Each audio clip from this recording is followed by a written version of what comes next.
저는 서울에 살고 있는 40대 중반의 여성입니다. 제 인생이 남들보다 특별하게 잘 나가길 원했던 건 아니에요.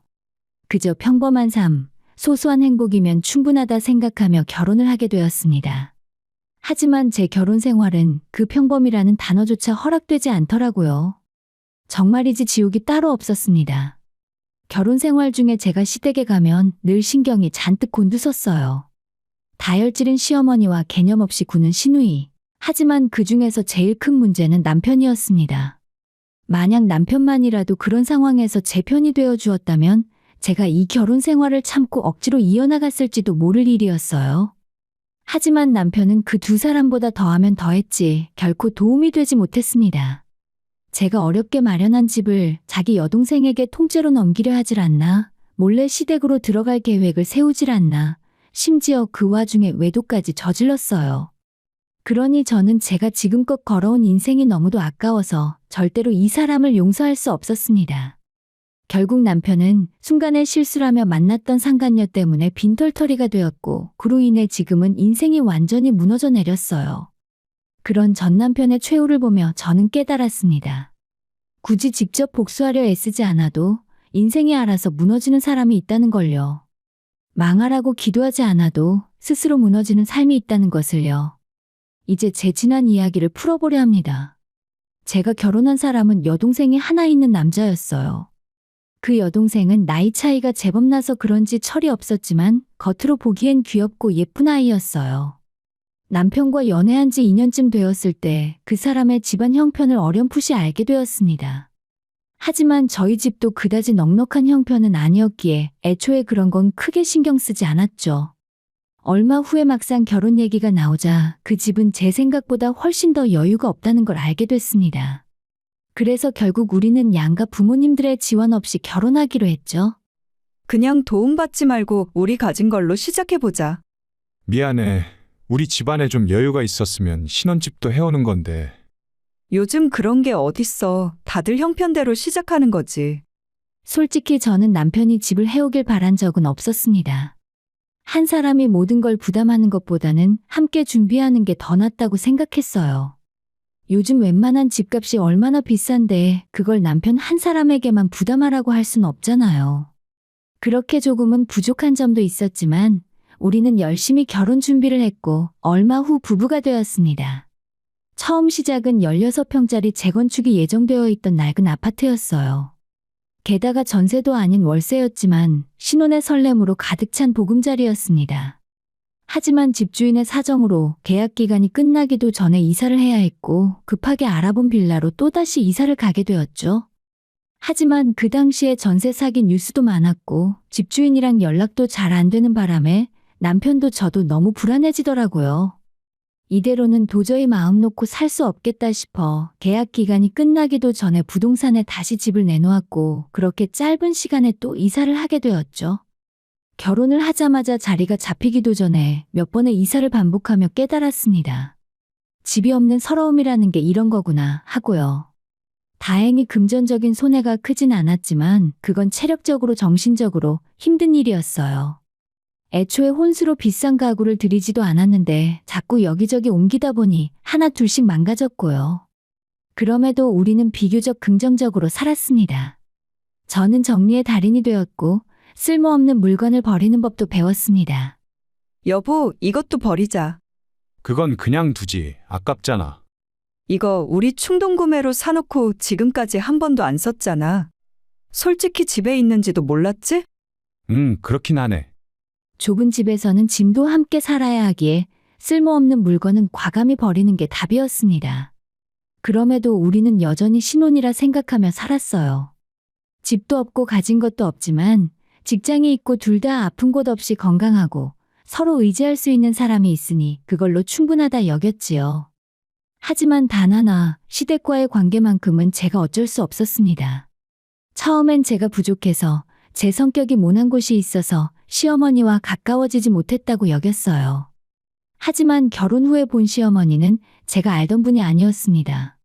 순간에 화를 참지 못하고 쌍욕까지 하며 감정을 쏟아내는 분이었죠. 문제는 그분이 화가 나는 일이 있으면 그 감정을 전부 저에게 쏟아낸다는 겁니다. 말도 안 되는 일로 화를 내고 심지어는 본인 아들에게는 말 한마디 못하면서 저에겐 막말을 서슴지 않았어요. 야, 너는 뭐 대단한 일 한다고 우리 아들한테 집안일을 시켜? 어머님, 저희 맞벌이 하잖아요. 저도 일하고 지금 막 들어왔는데요.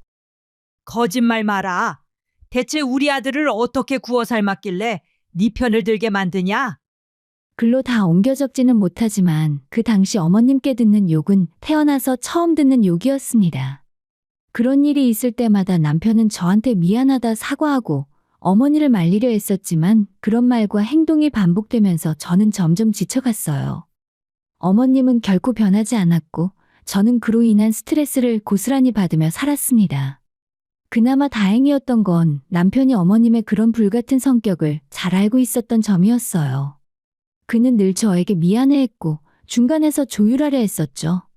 하지만 시간이 지나며 그 사람이 할 수 있는 한계도 드러났습니다. 어머님이 울면서 자기가 억울하다고 전화를 하면 결국엔 저보다 어머님의 편을 들었습니다.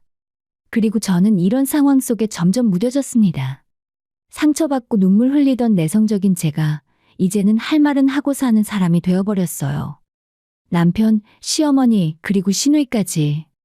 저를 힘들게 했던 그 모든 사람들이 결국은 각자의 무게에 짓눌려 무너졌습니다. 저는 이제 더 이상 그들을 원망하지 않아요. 지금 이 글을 읽고 있는 누군가가 비슷한 아픔을 겪고 있다면 말해주고 싶습니다. 인생은 언젠가 반드시 균형을 맞추게 되니 너무 억울해하지 말라고요. 저희는 월세에서 시작해 전세로 또 다른 전세로 그렇게 이사를 여러 번 다녔습니다. 그 당시에는 강남 한강뷰처럼 근사한 집은 아니더라도 집주인 눈치 볼 필요 없이 마음 편히 살 수 있는 우리 집을 마련하는 게 가장 큰 꿈이었어요. 그래서 악착같이 돈을 모으며 살았습니다. 그러던 어느 날 남편이 지방 근무를 가게 되었다는 소식을 들었어요. 회사에서는 대충 3년 정도 예상하래. 3년 금방이지 뭐. 그래도 자기랑 떨어져 지낼 줄은 몰랐어. 저는 서울에서 직장을 다니고 있었기에 남편과 함께 내려갈 수 없었습니다. 그래서 우리는 딱 3년만 떨어져 있어도 서로를 위해 견디자고 약속했죠. 그렇게 주말 부부가 되어 평일에는 각자의 회사에서 열심히 일을 했고 주말이 되면 남편이 서울로 올라오기도 하고 가끔은 제가 남편의 사택이 있는 지방으로 내려가기도 했습니다. 서로 바빠 주말에 얼굴을 못 보는 날이면 아쉽긴 했지만 그런 생활도 어느새 익숙해지더라고요. 저희보다 더 힘들게 사는 분들도 많겠지만 저 역시 정말 치열하게 살았습니다. 주식도 다른 투자하는 법도 몰랐고 사실 돈을 모두 잃을까 겁도 나서 애초에 시도조차 하지 못했어요. 그래서 오직 저축, 그것만이 저희 유일한 재테크 전략이었죠. 하지만 해가 갈수록 집값은 빠르게 오르는데 저축만으로 따라잡기엔 너무 벅찼습니다. 그래서 결국 부족한 금액은 대출을 받을 각오로 어떻게든 돈을 모아보자 마음먹었어요. 주변의 다른 친구들은 매년 해외여행도 다니고 골프도 치고 가족끼리 캠핑도 가고 그런 모습이 부럽기도 했지만 저는 당장 눈앞에 닥친 현실을 봐야 했습니다. 대중교통으로 출퇴근하고 연봉이 오르면 무조건 적금을 하나 더 들었어요. 하나 둘 만기되는 통장이 늘어날 때마다 뿌듯함이 밀려왔습니다. 물론 사람이다 보니 스트레스 풀 곳은 필요했어요. 그래서 저는 돈이 들지 않는 저만의 취미를 만들었습니다. 집 근처 도서관에서 책을 빌려 읽고 집 앞 공원에서 조깅을 하는 등 돈을 안 써도 행복할 수 있다는 걸 알게 되었죠. 결혼 전과 소비 습관도 완전히 달라졌습니다. 생필품은 아껴 쓰고 옷이나 화장품도 최소한만 구입했죠. 가방은 많아도 결국 드는 건 한두 개고 신발도 출근용 하나, 러닝화 하나면 충분했습니다. 그렇게 절약하다 보니 매달 저축 금액이 늘어났고 통장 속 숫자가 커질수록 희망도 커져갔어요. 누군가는 제게 그렇게까지 아끼며 살아야 하냐고 묻겠지만 저는 명확한 목표가 있었기에 할 수 있었습니다. 물론 사고 싶은 것도 먹고 싶은 것도 많았지만 참고 또 참았어요. 그리고 그렇게 참고 버텼더니 언젠가 반드시 보답을 해주더군요. 그런 와중에도 남편은 여전히 지방에서 지냈습니다. 처음엔 3년이면 된다고 했지만 어느 순간 1년만 더 또 2, 3년만 더 그렇게 연장이 계속되었습니다. 답답했지만 그럴수록 남편의 호봉이 빠르게 오르고 회사에서도 고생하는 걸 알아주었기 때문에 대우는 점점 좋아졌어요. 나름 연봉도 괜찮고 상여금도 잘 나오는 자리였기에 이직보다는 그냥 몇 년만 더 버텨보자고 마음먹었습니다. 남편은 주말마다 서울로 자주 올라왔고 평일에는 매일같이 영상통화를 하며 살았어요. 어느 금요일 저녁에는 남편이 몰래 집에 찾아와서 저녁상을 차려두고 저를 기다리고 있더라고요. 깜짝이야. 당신 언제 왔어? 오늘 낮에 도착했지. 회사에 반차 썼어. 자기 놀라게 하려고. 진짜 완전 감동이야. 그날은 오랜만에 연애 시절처럼 저녁을 먹고 맥주도 한 잔 마시고 손을 잡은 채 동네를 산책했습니다. 주말 부부로 몇 년이 지나서 혼자 사는 생활에 익숙해졌다고 생각했지만 그래도 남편이 곁에 있으니 확실히 사람이 사는 것 같았어요. 그렇게 좋은 날도 있었지만 남편이 다시 지방으로 내려간 후에 저는 다시 혼자의 생활로 돌아왔습니다. 그래도 다행히 남편이 없는 동안 시어머니가 집에 찾아오는 일은 없었어요. 명절만 되면 어쩔 수 없이 시댁에 가야 했지만요.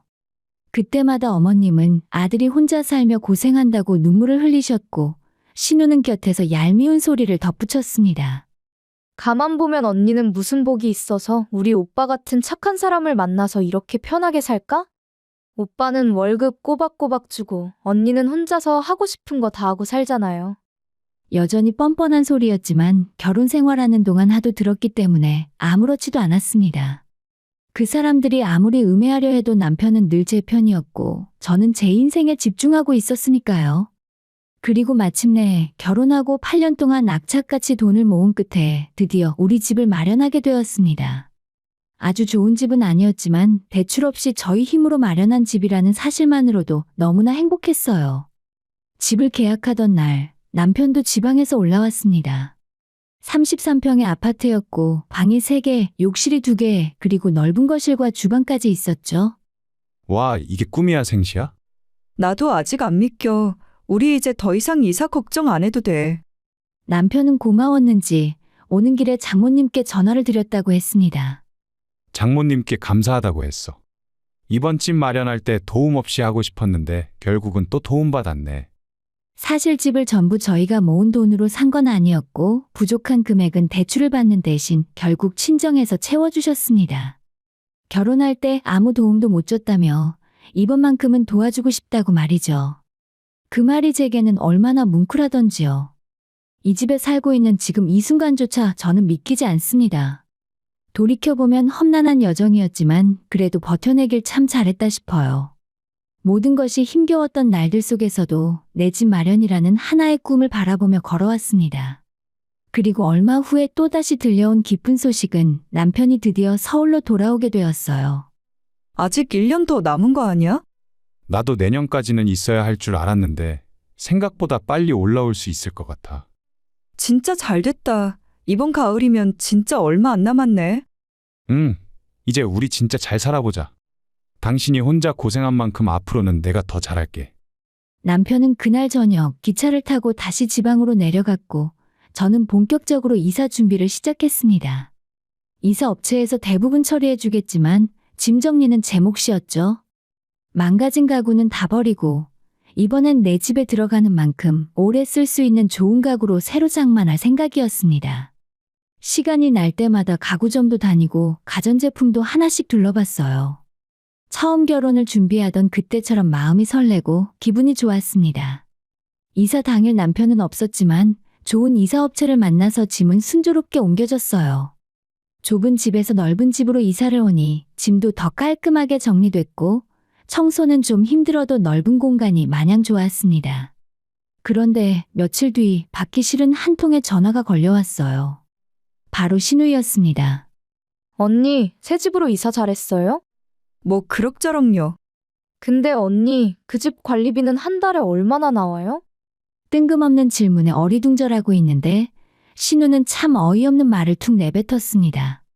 언니, 아직 이야기 못 들었구나? 그 집 말이에요. 오빠가 우리 신혼집으로 쓰라고 준다 했어요. 너무 잘 됐죠? 뭐라고요? 제 집을요? 오빠가 엄마 모시고 살기로 했고 어차피 언니는 혼자 살고 있잖아요. 그래서 그 넓은 집이 필요 없다 하더라고요. 난 언니가 허락한 줄 알고 전화해 본 건데. 어이가 없었습니다. 남편이 제게 한마디 상의도 없이 이 집을 결혼하는 동생 부부에게 준다고 했다는 말이었죠. 그건 제겐 충격을 넘어 분노 그 자체였습니다. 그 당시 신우는 상견례를 앞두고 있던 상황이었고 결혼 준비를 조금씩 시작하고 있었는데 어차피 그쪽도 신혼집을 구해 들어갈 여유가 안 되니 대출을 받는 대신 저희 집을 쓰자는 아이디어를 냈던 것이었어요. 그리고 남편은 그 어이없는 제안에 동의를 하고 고개를 끄덕였다는 거였습니다. 저는 신우의 전화를 끊고 곧장 남편에게 전화를 걸었지만 받지 않았어요. 이건 전화 통화로 이야기하고 끝낼 일이 아니란 생각이 들어 바로 차를 끌고 남편이 머무는 지방 사택으로 향했습니다. 한밤중에 사택 문을 열고 들어갔지만 거기에 남편은 없었어요. 그의 방안과 그의 책상 어딜 봐도 흔적이 없었죠. 그런데 방 안에서 들려오는 벨소리. 남편이 핸드폰을 두고 나갔더라고요. 그 폰을 확인하는 순간 저는 심장이 내려앉는 느낌을 받았습니다. 어떤 여자와 다정히 볼을 맞대고 찍은 사진이 휴대폰 메인 화면에 올라와 있더라고요. 그걸 보자마자 바로 감이 왔습니다. 이 사람 여기에 다른 여자가 있구나? 지금 내가 따지러 온 문제는 집 때문이었는데 남편은 그보다 더 큰 배신을 저지르고 있었어요. 핸드폰을 계속 뒤져보니 제 예상이 맞았습니다. 다정하게 연락을 주고받으며 이미 깊은 사이로 발전해 있더군요. 시작한 지는 얼마 안 됐다고 해도 그건 중요하지 않았습니다. 바로 저에 대한 배신이 문제였어요. 그때 사택의 문이 열렸습니다. 현관에서 나는 소리에 나가보니 남편과 그 여자가 함께 들어오는 모습을 보게 되었어요. 여보, 당신이 여긴 웬일이야? 두 사람이 아주 다정하게 들어오네. 여기서 살림이라도 차린 거야? 아니야, 여보. 그게 아니고 얘는 그냥 회사 직원이야. 같이 이 지방 근무하는 처지에 같이 저녁이나 먹고 그런 거야. 누가 물어봤어? 그리고 너는 어디가? 내가 두 사람 사이를 방해하는 것 같아서 나가는 거야? 됐어. 어차피 나는 바로 갈 테니까 둘이 하던 거 계속해. 제가 차키를 들고 나가자 남편은 따라오지 못했고 상간녀는 제 뒤를 따라와 말했습니다. 잠깐 저랑 얘기 좀 하시죠. 난 그쪽이랑 할 말 없어. 너네 둘 다 내가 절대 가만 안 둘 거야. 가만 안 두면 뭘 어쩔 건데요? 정말 그 자리에서 상간녀 머리채라도 잡고 싶었지만 꾹 참았습니다. 서울로 돌아오는 길 무슨 정신으로 운전했는지도 모르겠더라고요. 새벽 3시가 넘은 시간에 집에 도착했고 현관 앞에 앉아 주저앉았을 때야 겨우 현실이 실감났습니다. 그리고 1시간 정도 지나자 남편이 집으로 따라왔더라고요. 저를 보자마자 무릎을 꿇었습니다. 내가 잘못했어. 정말 잘못했어. 용서해줘. 용서? 내가 너 몰래 서울에서 다른 남자랑 그러고 살았다고 생각해봐. 너는 용서할 수 있었을 것 같아? 정말 미안해. 어차피 걔랑은 얼마 안 됐어. 안 걸렸더라도 조만간 정리하려고 했다니까. 이제 서울 올라가게 되니까 금방 끝내려고 했어. 그걸 지금 말이라고 해. 그럴 거면 애초에 시작을 하지 말았어야지. 손이 너무 떨려서 손바닥으로 남편의 뺨조차 때릴 수 없었지만 눈에 들어온 식탁 위에 플라스틱 쟁반을 들어서 남편의 머리를 때려버렸습니다. 툭! 쟁반이 반으로 쪼개졌고 남편은 제게 맞고도 계속 미안하다는 말만 반복했어요. 그럼 우리 집 얘기는 뭐야? 당신 동생한테 준다고? 나한테 상의 한마디도 없이? 이게 제정신이야? 그건 그냥 내가 알아서 처리하려고 했어. 엄마랑 네 사이가 어떤지 아니까 내가 중간에서 잘하면 괜찮을 줄 알았어. 네가 중간에서 잘한다고? 내가 네 와이프잖아. 내가 어떤 사람인지 모르면서 이 집을 지난 8년간의 내 고생을 그렇게 쉽게 넘겨? 남편은 말끝을 흐렸고 저는 단호하게 말했습니다. 됐어. 나 이번 일은 절대 용서 못해. 바로 이혼이야. 내가 단호히 말하자 남편은 조용히 고개를 끄덕였습니다. 알았어. 네가 원하는 게 그거면 그렇게 하자. 도장 찍을게. 그런데 부탁이 하나만 있어. 적어도 우리 회사엔 제발 소문나지 않게 해줘. 그리고 우리 집에도 아무 말 말아줘. 응? 제발. 그 와중에도 자기 체면 걱정을 하던 남편은 제 앞에서 무릎을 꿇고 빌고 또 빌었습니다. 자기 엄마와 여동생에게는 부끄러운 사람이 되고 싶지 않다며 애원하듯 말했죠. 그리고 해가 뜰 때까지 그 자세로 무릎을 꿇고 있었습니다. 그 모습을 보고도 저는 아무 감정이 생기지 않더라고요. 그동안 행복을 꿈꾸며 힘들어도 참아왔던 결혼 생활이 이 한순간에 무너지는 걸 지켜보는 마음은 참담했고 제 자신이 너무 불쌍했습니다. 겨우 정신을 추스르고 출근 준비를 하기 위해 거실에 나가니 남편은 여전히 고개를 떨군 채 졸고 있더라고요. 그런 남편을 뒤로하고 아무 말도 없이 세수하고 준비를 하는데 남편이 뒤따라오며 말했습니다. 잘못했어. 내가 정말 잘못했다니까. 하지만 아무리 남편이 애원해도 저는 이미 지쳐버렸습니다. 남편의 말에도 아무런 대꾸도 없이 집을 나섰고 회사에서도 일에 집중할 수 없었어요. 눈은 밤새 울어 퉁퉁 부었고 옆자리 동기가 그런 제 상태를 눈치채고 걱정해줬습니다. 쉬는 시간을 이용해 그 친구는 조용히 제 말을 들어줬고 저는 처음으로 남편의 외도와 집 문제, 그간 있었던 모든 일을 털어놓았어요. 와, 네 남편 그렇게 안 봤는데 어쩜 그럴 수가 있어? 그러니까 나도 아직 충격에서 못 벗어났어. 하지만 그때도 저는 이혼을 고민만 하고 있었던 건 아닙니다. 이미 마음은 떠난 상태였으니까요. 단지 조용히 도장 찍고 끝내기엔 너무 억울했을 뿐입니다. 도둑처럼 뒤에서 저 몰래 집을 신우에게 넘기려 한 것도 나 몰래 다른 여자와 바람을 피운 것도 그 모든 게 하나로 엉겨서 가만히 나만 당하고 끝낼 순 없다는 마음이 강해졌습니다. 그날 저녁 퇴근하자마자 지하 주차장에 있는 남편 차에서 꺼낸 블랙박스 메모리 카드엔 두 사람이 차 안에서 웃고 떠들며 노는 모습이 고스란히 담겨 있더라고요. 지하 주차장에서 집으로 다시 올라오니 남편은 여전히 저를 기다리고 있었습니다. 왔어? 이제 퇴근하나 보네.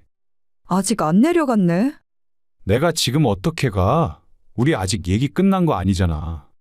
혹시 너 우리 집엔 말 안 했지? 했으면 지금쯤 난 당신 엄마한테 머리채 잡혔겠지. 그제서야 남편이 물었습니다. 내가 어떻게 하면 되겠어? 말만 해. 네가 하자는 대로 다 할게. 그래서 저는 조용히 말했습니다. 그럼 각서라도 써. 재산 포기 각서. 남편은 처음엔 당황하더니 잠시 고민 끝에 결국 방으로 들어가 종이 한 장을 꺼내더군요. 그리고는 어떤 일이 있어도 이 집에 대한 권리를 주장하지 않겠다고 적었습니다. 그 다음 날 저는 남편과 함께 그 각서를 들고 변호사 공증을 받았고 집을 공동명의에서 제 명의로 변경했어요. 이제 당신이 원하는 대로 된 거 맞지? 앞으로 나 건드리지 마. 나도 그럼 아무 말 안 해. 알았어. 며칠 뒤 우리는 합의 이혼 서류를 법원에 제출했습니다. 아이도 없고 어차피 이제는 나눌 재산도 없었기에 절차는 빠르게 진행되었어요. 하지만 그게 끝이 아니었습니다. 곧이어 상간녀 소송을 준비하려던 찰나 오히려 상간녀가 저를 역으로 먼저 고소한 겁니다. 정말 기가 막힐 노릇이었죠. 이유는 협박과 명예훼손이었습니다. 지방사택에서 마주쳤을 때 제가 가만두지 않겠다고 말한 것이 협박으로 되었고 회사의 불륜에 대한 소문이 퍼진 걸 제가 퍼뜨렸다고 주장한 것이었어요. 심지어 제게 먼저 전화를 걸어서는 받을 거 다 받고 무슨 짓이야? 당신이 우리 사이 오해하고 가만두지 않겠다고 하더니 회사에 소문을 내? 이런 말들을 쏟아내고는 갑자기 전화를 끊었습니다. 웃긴 건 전 남편은 외도 사실을 인정했고 상간녀는 끝까지 우리는 아무 사이 아니었다고 우기고 있었다는 것이었죠. 그래서 저는 남편이 써준 각서를 증거로 내밀며 정식으로 상간녀에게 위자료 소송을 시작했습니다. 남편 차 블랙박스 영상, 핸드폰 메시지와 사진 그리고 주변 동료들의 증언까지. 증거는 차고 넘쳤기에 소송이 어려울 게 하나도 없었죠. 그런데 상간녀보다 더 웃긴 사람이 하나 있었습니다. 바로 전 남편이었어요. 너 우리 회사에 알리지 않기로 했잖아. 그래서 내가 각서까지 썼는데. 나 지금 얼굴 들고 회사 다니지도 못한다고. 그럼 그쪽에서 날 고소하지 말든가. 내가 건드리지 말랬잖아. 그 여자가 먼저 날 고소했어. 그럼 나도 맞대응해야지. 그렇게 서로 책임을 미루던 전 남편은 결국 재산분할 청구 소송까지 걸었습니다. 이혼 후에도 일정 기간 안에는 재산분할이 가능한데 우리가 이혼한 지 얼마 되지 않아 가능했던 것이었어요. 그리고 나서 저에게 문자를 하나 보냈습니다. 너 사람 잘못 건드렸어. 그따위 각서가 법적 효력이 있는 줄 알아? 집 절반은 내 거니까 그렇게 알아. 문자를 보는 순간 화가 나기보단 피식 웃음이 났습니다. 어째 하는 짓이 상간녀와 똑같아 보였어요. 둘이 어쩜 그렇게도 닮았을까? 저 사람들이 바로 천생연분이 아닐까 싶더라고요. 물론 일반적인 재산 포기 각서는 법적 효력이 없을 수 있지만 우리의 경우는 달랐습니다. 분명 이혼을 전제로 한 정식 합의문이었고 이혼 전문 변호사 앞에서 합의 이혼을 할 것이라 밝힌 채 공증을 받았어요. 양측이 명확히 동의한 바 있었기에 법원에서도 그 효력을 인정해 주었습니다. 그럼에도 전 남편은 법정에서 구질구질하게 말하더군요. 그 당시에는 제가 협박과 폭행 때문에 강제로 그 각서를 쓸 수밖에 없었습니다. 그래서 그 각서는 무효입니다. 전부 무효라고요. 전 남편은 법정에서 그렇게 외쳤지만 법원은 그의 주장을 받아들이지 않았습니다. 그 어떤 근거도 설득력도 없었으니까요. 결국 법원은 그 각서를 자유의사에 의해 작성된 것으로 인정했고 재산분할 청구는 기각되었습니다. 그렇게 저는 그가 욕심냈던 집도 소중한 저희 공간도 지켜낼 수 있었어요. 그리고 예정대로 상간녀 소송도 계속 진행했습니다. 상간녀는 뻔뻔하게 그땐 이미 헤어진 사이였다고 주장했지만 헤어졌든 아니든 가정을 파탄낸 책임은 피할 수 없었어요. 그녀는 유부남이라는 걸 알면서도 멈추지 않고 행동했고 저는 이미 그 모든 증거를 차곡차곡 모아두었죠. 덕분에 조정은 오래 걸리지 않았고 너무나도 쉽게 위자료 판결이 났습니다. 소송 비용 역시 상간녀가 모두 부담하게 되었죠. 판결 후 제 변호사님은 마지막 재판정에서 조용히 이렇게 말했습니다. 이번 판결로 인해 그동안 억울했던 마음이 조금이라도 가셨으면 합니다. 그 말을 듣는 순간 묵직하게 가라앉아 있던 제 속이 조금은 풀리는 느낌이 들었어요. 하지만 겨우 여기서 끝은 아니었습니다. 저는 전 남편에게도 위자료 청구를 따로 했어요. 그 사람은 화를 내며 말했죠. 야, 너무한 거 아니냐? 재산도 전부 너가 다 가져갔는데 이젠 위자료까지 줘야 돼? 그러게, 그럼 딴 여자 만나기 전에 나랑 먼저 끝냈어야지. 네가 바람을 피웠다는 건 나라는 사람의 영혼을 갉아먹은 일이야. 그걸 겨우 이런 푼돈으로 갚을 수 있다고도 생각하지 않아. 하지만 그게 네가 져야 할 책임이니까 달게 받아. 그에게는 그 여자가 남았겠죠. 그리고 저에겐 혼자라는 자유와 평화가 남았습니다. 당연한 말이지만 소송은 모두 제가 이겼어요. 집도 지킬 수 있었고 두 사람에게 위자료도 받았습니다. 하지만 아무리 시간이 지나도 마음속 깊은 상처는 쉽게 아물지 않았어요. 그래도 저는 무너지지 않기 위해 하루하루를 다시 세우듯 살아갔습니다. 회사는 조용했고 몇몇 동료들은 제 상황을 알고 배려해 주더라고요. 요즘 이혼이 무슨 흠이야. 김대리 잘못한 거 하나도 없잖아. 잘했어. 속 시원하다. 그 말에 참 많은 위로를 받았습니다. 소송으로 몇 달을 보낸 어느 날 예상치 못한 전화가 걸려왔습니다. 신우였어요. 뭐예요? 내가 오랜만에 전화했는데 왜 그렇게 받아요? 그러니까 대체 무슨 일이신데요? 전 시댁은 아직 저희 부부가 이혼한 사실을 모르고 있었던 것 같았습니다. 신우는 당황하며 말했어요. 오빠가 술 취해서 우리 집 앞에서 자고 있길래 깜짝 놀랐어요. 그럼 그쪽 오빠한테 물어보세요. 제가 그걸 어떻게 알아요? 그렇게 이야기하고 전화를 끊었지만 다음은 시어머니였습니다.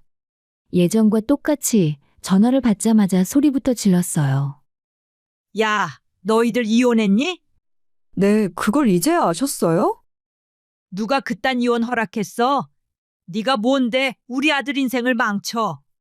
인생을 망치다뇨. 바람핀 건 어머님 아들이에요. 그 여자를 며느리로 삼으시든 이젠 제가 알 바 아니에요. 그날 밤 전 시어머니와 신우는 저희 집까지 찾아와 소란을 피웠습니다.